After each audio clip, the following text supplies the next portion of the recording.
Served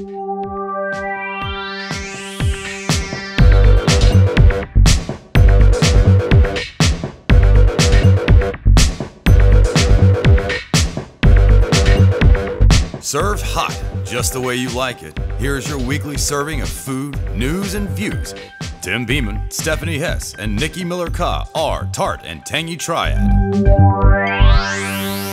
Hey guys, this is Tim from Tart and Tangy Triad, reminding everyone to go to the website tartandtangytriad.com. Like us on Facebook, follow us on Twitter and on Instagram. As you can see, I'm wearing orange. And orange is representative of September, which is National Hunger Action Month.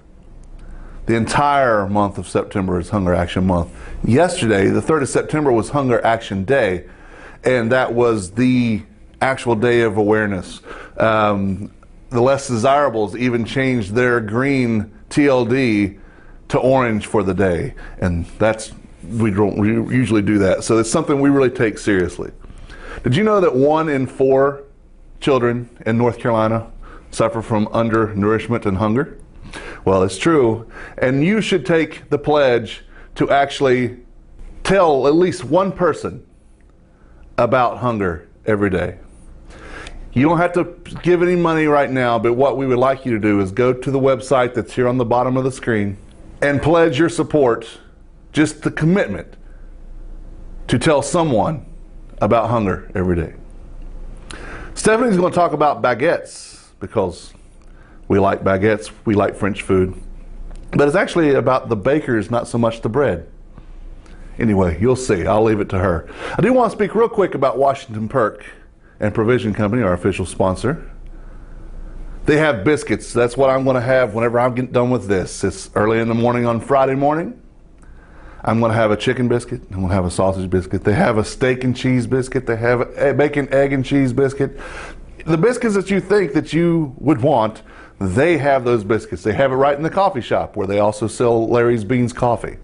You can find more about Washington Perk at either location, 228 West Acadia Avenue in Washington Perk area, or 301 West 4th Street, downtown Winston-Salem, and on the web at washingtonperk.com. Until next week, my name is Tim. Say thank you for watching, thank you for listening. Bon appetit.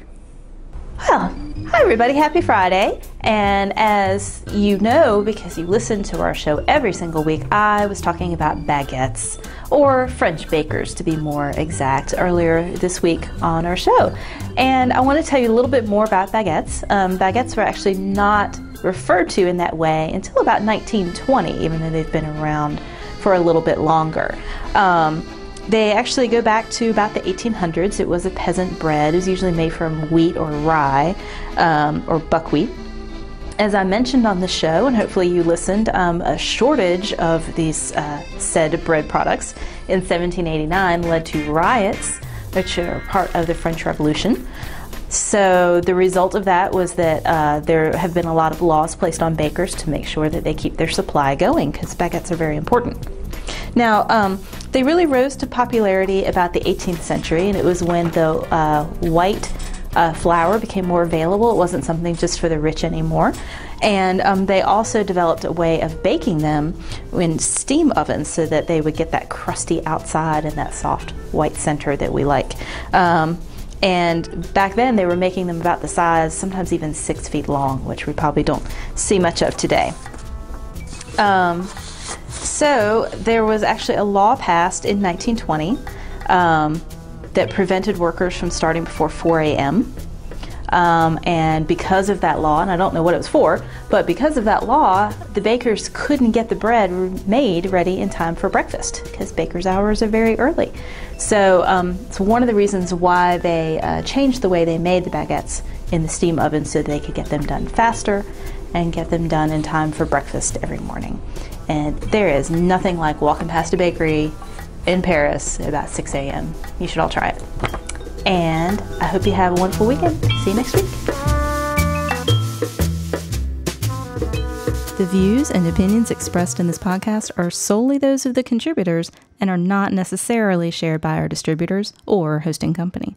This podcast is copyrighted and cannot be reproduced without express written consent of such and such Limited, Inc. Yeah, girl.